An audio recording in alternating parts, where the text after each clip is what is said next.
Hello everybody. Welcome back for another video. Hope you're all doing well and that you're all having a great day. And without any further ado, let's jump right into it. So, you would assume that it would be over, but of course, as people dig deeper, they find out more nonsense. Anyone who's been maybe not here, hasn't seen a couple of videos, or was simply, I don't know what you might have been doing, over the course of the last 4, 5, or 6 days, you might have noticed the wild, really weird fluctuations within the cryptocurrency market, and more specifically coming from Bitcoin. The initial expectation was, and should have been, and could have been, that Bitcoin's price was going to skyrocket upon the actual approval of the multiple ETFs, which it did. We actually went from 46,000 directly to 49,000, and then for some reason we began to slide down quite rapidly. We moved from 49 to 46 again, to 45, 44, 42, 4150, 40,000, and then broke below 40,000 as well to hit 39,000 something or other.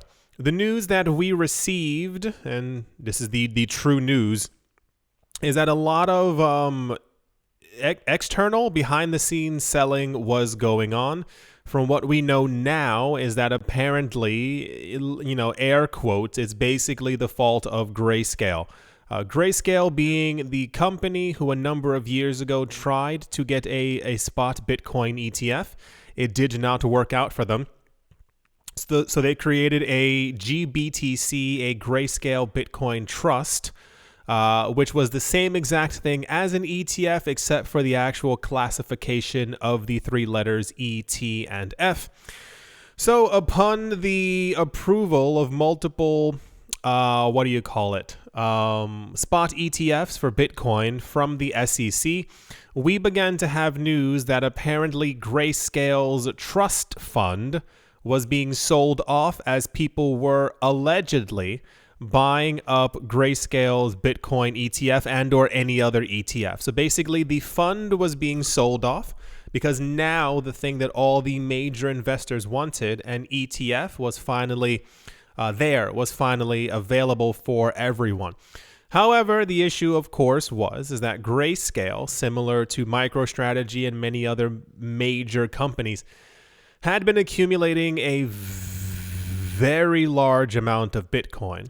So upon the ETF approval, their trust nearly instantaneously, or people who had stake in the trust, began to sell off massive amounts of coins. The other issue, and I mean maybe issue, air quotes, within finance and also within the cryptocurrency space tends to be exposure. So other companies tend to always have exposure to each other. It is quite normal. It's not anything out of the ordinary. However, if one company has too much exposure or exposure in general to another company who may be experiencing a sell-off, a bad week, a bad month, a bad year, it ends up affecting other parts of the industry as well. Think of the collapse of FTX, and then the collapse of Alameda, and then the collapse of Genesis, and the collapse of every other thing that was tied to them. And this is why we also found out before that a large portion of the market dropping back then, in 2022, I believe it was, when the entire FTX thing was going on, had to do with the fact that FTX held a lot of coins from a lot of different projects and were selling them off to be able to pay back their creditors. And therefore, we saw prices dropping. Other people began to panic, assuming prices are going to go lower. They also then sell as well. The same exact thing was happening for a number of other altcoins that were then owned by these companies. You get the general idea. Like a ghost that just will not go away, FTX is back in the news once again, and I'm pretty sure you can maybe figure out why. It says investors have sold more than $2 billion worth of the Grayscale Bitcoin Trust since people keep writing that it was converted into an ETF, but I don't think there was a conversion. I think they got the actual ETF, and this is why we're seeing the sell-off of the GBTC. If the GBTC was converted into an ETF, there would be no sell-off because you wouldn't sell it off to buy back into the fund. I saw a couple websites saying it was converted, but I think they got like an actual individual spot Bitcoin ETF, and people are selling off from the GBTC, which holds the actual physical Bitcoin. So I'm not sure how people there got a little bit confused. A large chunk of that exodus we now know is actually from FTX, the news, the exchange, the poison that for some reason will not go away from our news. Yes, FTX, like many other cryptocurrency exchanges and many other cryptocurrency companies, held a massive amount of crypto. When I talk about proper decentralization or some of the issues that might arise from a company having too much of something, this is usually it. I said it before, and I understand that most people, not that you wouldn't care or don't care, but I know that sliver of people out there who are like, I just want the money. You have to understand the actual risks of what a lot of these companies are doing. Imagine that we are in a world, riddle me this for a second. We are in a world where one company has 280,000 Bitcoin, another has 340,000 individuals. Like one person has 200,000, another company has 180,000.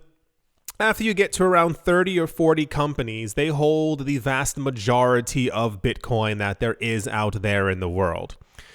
Now, let's say for some reason that company, not anyone in particular, it's more of a, company, air quotes, happens to get into trouble in some reason financially. We find out that over the course of 15 years, they've been doing something wrong. And this company announces in the year 2038, Bitcoin's at $15 million per coin. They announce that they have to liquidate a huge amount of their assets to be able to pay people back. It's in the low trillions of dollars because they really messed up. What ends up happening is that panic would immediately enter the market. Why? Because this is one of 40 companies then that has a huge portion of what the world is considering to be the new global standard, the new form of money. And that's where we kind of are in the cryptocurrency space. It's a mixture. It's a gigantic mixture of a lot of people not paying, I want to say, enough attention in the very beginning when Bitcoin was first around. No one was buying it when it was $1, $10, $15, $20. I don't put blame directly on you or anyone because I can't be like, well, you should have known better kind of around that time, because the same thing would fit to me. But it's more of a, we allowed these institutions to really come in and take over everything. And they hold the vast majority of coins now. And as we continue to see signs of hyper-Bitcoinization slowly edging their way into every corner of our world, if a situation like this can happen where one company, Grayscale, has a huge amount of spot exposure to Bitcoin that they've been holding, and people around the world, a company, FTX, decides to also sell off their portion of the fund, it crashes prices. So this will be, I think this is going to be a major issue sometime in the future. Even weirder is it's the timing of it, and also the way that it's being done. The news that we have received thus far is that the companies who are buying Bitcoin, that is to say, the BlackRock, the Fidelity, the whatever the other names that are out there, apparently they're buying OTC. They're buying over the counter. So they're not even really touching crypto exchanges per se. That is to say, their buying is literally having no effect on the prices, which is something that they want. So then I ask as well, why isn't Grayscale selling over the counter? People have been following their wallet addresses and have seen that the Bitcoin that Grayscale is selling or intends to sell has been going to Coinbase. And I think one other crypto exchange, we can see the massive $100 of million transfers to there consistently over and over. So It's all just a little bit weird. I know, I believe, and I've also seen people as well online and on Twitter kind of sharing my same idea. This is, of course, being done in some sort of way for manipulation, to lower prices, to make it easier for institutions to get in at a certain point. But then it also, once again, we are at the behest of these people. We are constantly like, we have to move when they move. We have to do what they say. And it creates the entire anti-idea of what Bitcoin is, because we've once again just let the same people who were already millionaires and billionaires control a brand new market that they were supposed to have no actual part of.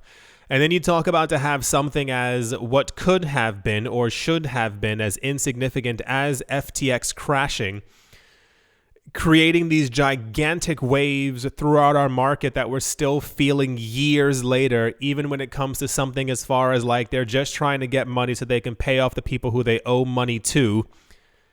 And that in itself probably caused Bitcoin to drop by around 6 to 7% just from the holdings of FTX. A large chunk of that exodus was FTX's bankruptcy estate dumping 22 million shares of the Grayscale Bitcoin Trust.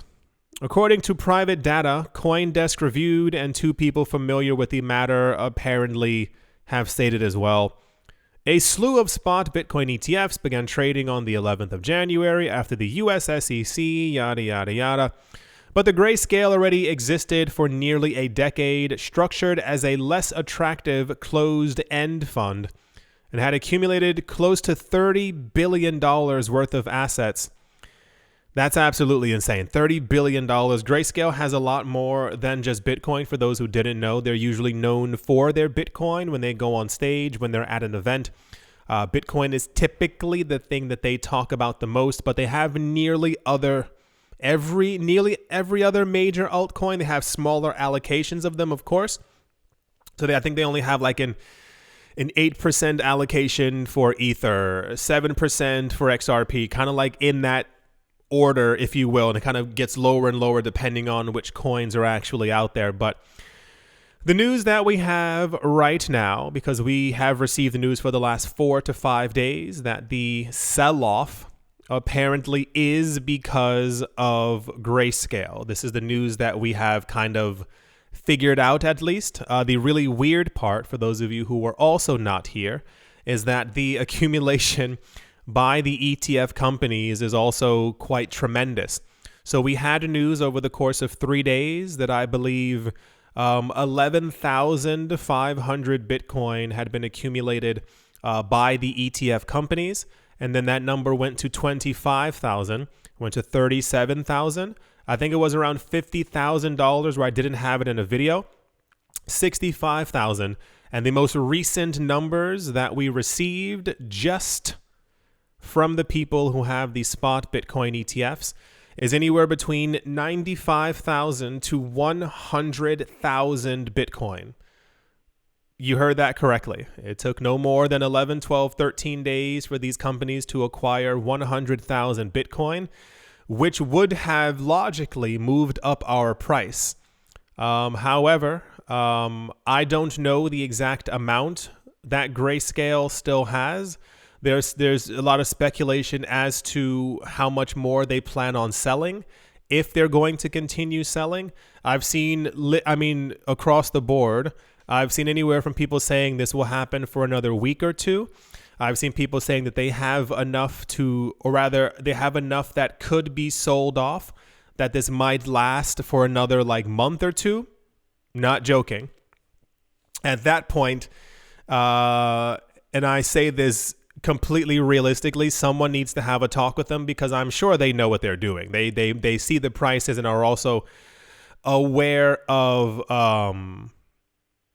their movements and what they're doing to the market. But any momentum that we could have had has been completely destroyed by this one company. That's not good for a market that we're trying to have go global.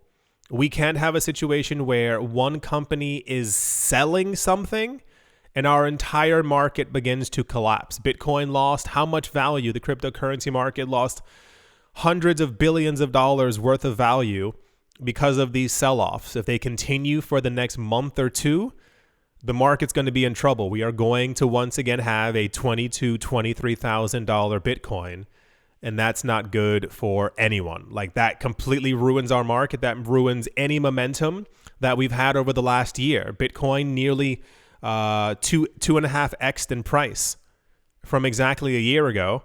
And to have all of that, there's a lot more that I want to say, but I'm trying to be, trying to just talk and, but it's very frustrating.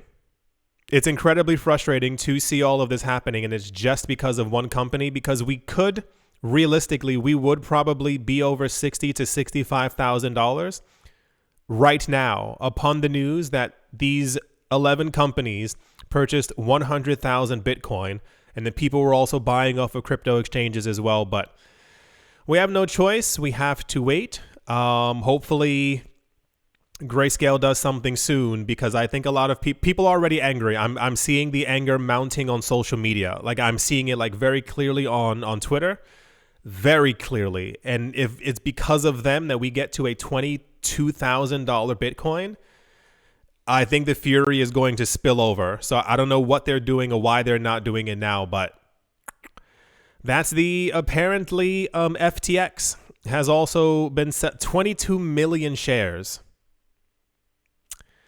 Just under $1 billion worth of Bitcoin was sold by them. And yeah, let's move on. Also in incredibly popular news, and I'm going to try and go through this as best I can to give everyone the proper information, because I saw people freaking out about this, and I think they really don't get what he means or exactly what was going on.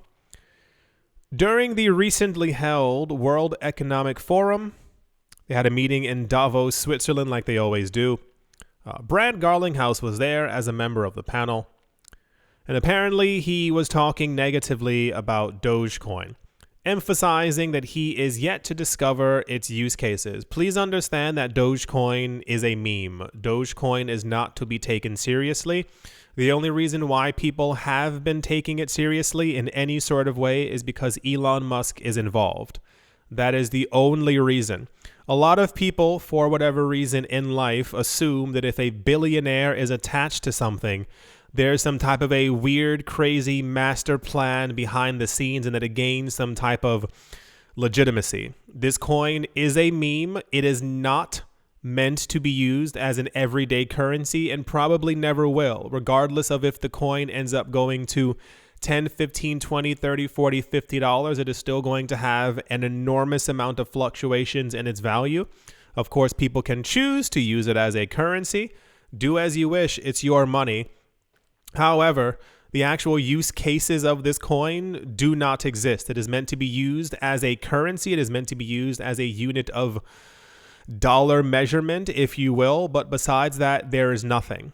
So Brad Garlinghouse, for some reason, I don't know what the question was, began talking about Dogecoin, saying that it has no use case, and people, for some reason, whatever.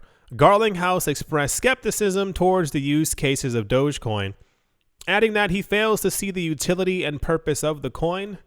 In addition, he pinpointed Tesla boss Elon Musk as the central actor in the meme coins marketplace, which has in turn helped to drive the popularity of the token in the crypto ecosystem. Before Elon Musk even said Dogecoin as a literal joke on Twitter one day, no one was talking about this coin. Everyone knew that it existed. It was a legacy coin, if you will, meaning like, and I was going to say very old. It's been around for a while within the market, but it had no relative form of notoriety. The entire thing began to pick up around the entire Wall Street bets thing in mid 2020, when everyone was sitting at home looking for something to do. He posted about it. People on Wall Street bets were also talking about the coin as well. You add 1 and 1, you get crypto. In response to Garlinghouse's statement, Dogecoin co-founder Billy Marcus, known on Twitter as Sheeb Toshi Nakamoto. I wish people would stop doing that. It's very cringe. I don't know if it's just me. I'm tired of all these people like making their Twitter names like a form of Nakamoto. It's not cool. It's not interesting. It just looks a little like odd. compared Doge to Bitcoin. For Marcus, there are only a few slight variations that make Doge any different from the largest cryptocurrency by market cap. I'm going to assume Billy Marcus doesn't know how to read or count, or that's not a joke either. Because I saw people arguing on Twitter that he was totally correct and Doge is very similar to Bitcoin. There is nothing.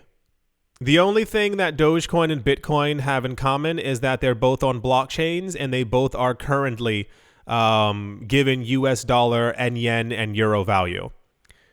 Bitcoin is deflationary. Dogecoin has an infinite amount of coins that will be created. I'm going to show you the numbers as well. It's like actually quite staggering. So whenever people mention, or I've seen people mentioning or have told me before in the past, because usually whenever there's like some kind of a popular coin out and I don't immediately rush and run to it and talk about how amazing and excessively awesome it is, people call me all types of names. You wouldn't believe it. In response to me not believing in this coin that they didn't know about before, that Elon Musk was just talking about sometime on Twitter. The inflation rate for Dogecoin is like actually like a bit scary. And I think if more people knew it and really understood the levels of inflation of this coin, they wouldn't even get remotely near to it. Besides that, while Dogecoin could have the same popularity as Bitcoin, it will never have the same popularity of Bitcoin. Dogecoin will never have the amount of money flowing through it that Bitcoin does at any given time at all. Dogecoin will never be more popular than Bitcoin. So to even compare them together, the comparison could have been like, oh, they've both been around for a while in the market. Slight variations that make Doge different from Bitcoin is completely delusional. He said, the super dumb thing about this is Dogecoin is essentially the same thing as Bitcoin with mildly different parameters and a dog mascot. No, so it's things like that that make me really happy that the internet exists. For those of you who are not looking at the screen, there are 10,000 Dogecoin that are created every minute. There are 15 million new Dogecoin that are created per day. That is to say, every 36 hours, there are more Dogecoin created than there will ever be for Bitcoin over the course of the next 116 years. Did you hear that? In one day, there are more Dogecoin than there will ever be Bitcoin in the next 116 years. There are 5 billion new Dogecoin created per year. Every year, 5 billion new coins. The argument normally is from a lot of people who don't understand numbers is that, well, that's great. We need all these new coins because if Dogecoin ends up being accepted as a worldwide currency and ends up being used by everyone on the planet, well, everyone will have Dogecoin. Do you see the current system that we are like literally living in right now, where fiat currencies continue to inflate and how bad it is for the rest of society? All inflation actually, the only people inflation in some ways actually benefits our people already with assets. As things continue to rise in value, the assets that you own, the stocks that you own, the property that you own rise in value, air quotes, along with it. They're actually not really gaining in value, but they gain in US dollar value as the US dollar and every other currency continues to lose its value and its proposition as an actual currency. Therefore, everyone else who doesn't kind of gets jack diddly squat because they go to the store and things are more expensive, but they don't own these things. Their rent gets more expensive, but they don't own the place that they live. Stocks get more and more expensive comparative to where they were before, but these people don't have any money because of the inflationary nature to be able to buy those assets.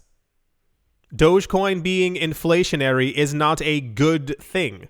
It is not great, especially when there are 15 million created per day. Dogecoin was created as a meme.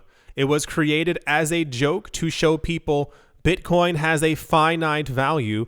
Let's make a coin that doesn't and see if people end up using it. No one used it. It is a joke.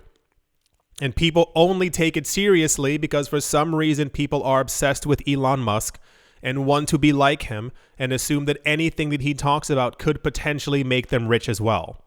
That's what the world is, and that's the planet that we're currently on. So Brad Garlinghouse kept on talking about all of these things, and everyone was like, you're being super rude. It is a literal meme coin. You can't be in a market. If your heart just skipped a beat, then I'm talking to you. You cannot be in a market where we have legitimate coins. You have something like Bitcoin in the market. You have Ethereum. And dare I even say this, you have Cardano, which has like partnerships. You have XRP, you have Ripple, the company, who has partnered with multiple central banks around the world. You have Polygon. You have other chains that are actually being used by institutions, by banks, by governments for their supply chains. And then you hear someone talk negatively about a joke, and then you get upset, or it ruffles your feathers, or you're like, "Wait, no, what am I missing about this really weird?" Do you actually believe that Dogecoin is going to become something? And I don't mean rise in value. If Bitcoin goes to $600,000 per coin, it is more than likely we are going to see a $1.85 Dogecoin. It just mathematically would make sense. Hype in the market. People are looking for a place to put their money. They don't know what to do. They can't afford $585,000 per Bitcoin. They buy a couple Dogecoin. The price continues to rise. But do you think people are going to use it? Do you think in 15 years you're walking into a store buying stuff in Dogecoin? And I don't mean buying a Tesla. I don't mean charging your car at a Hollywood station. I mean like actual usage of this coin. How many companies and institutions do you think are going to be like, I don't really like Ethereum or Polygon or Bitcoin or Cardano or XRP.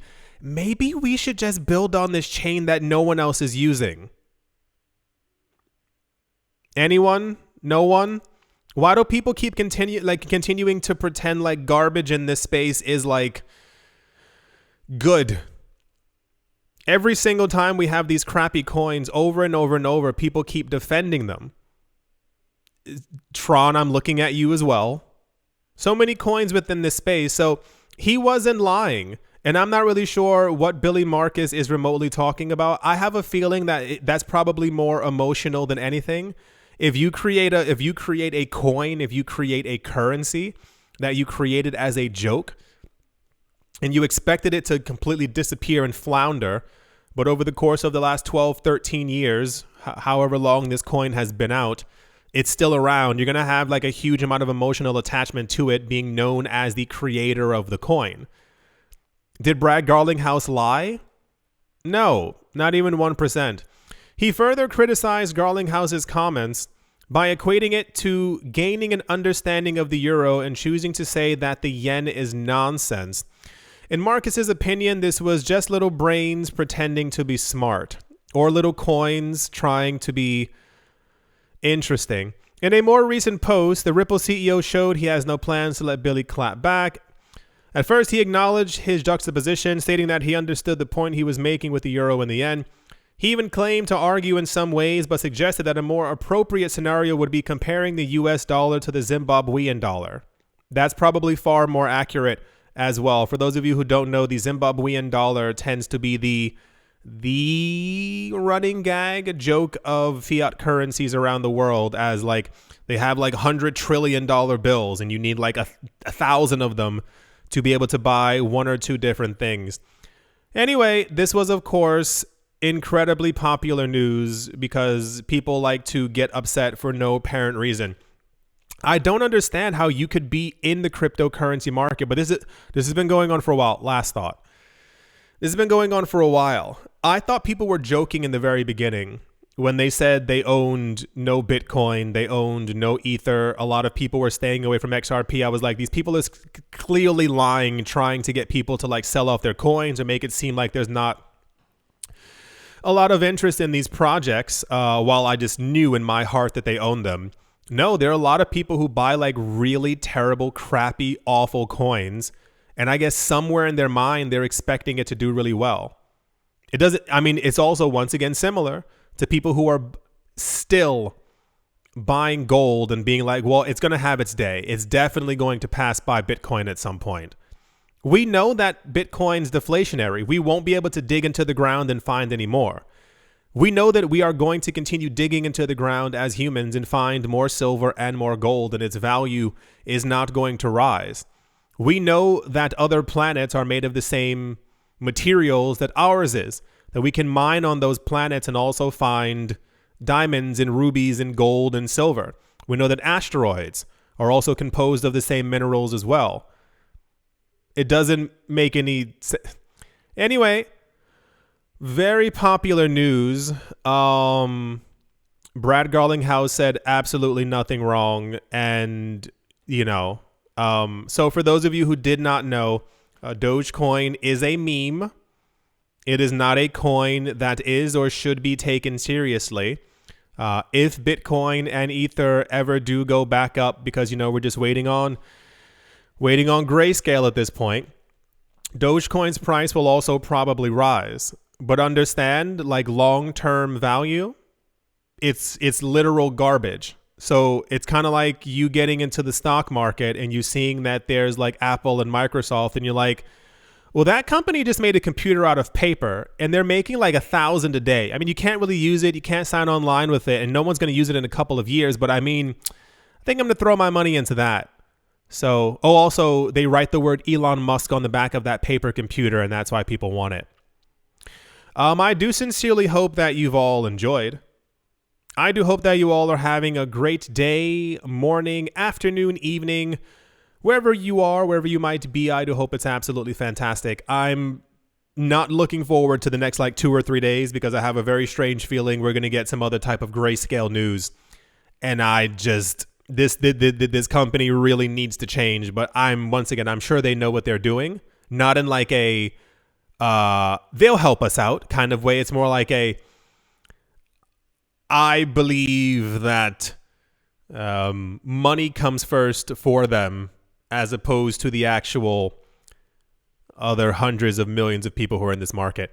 Thank you all once again for watching, listening, liking, commenting, and or supporting. And I will most certainly be talking to you all soon. See you.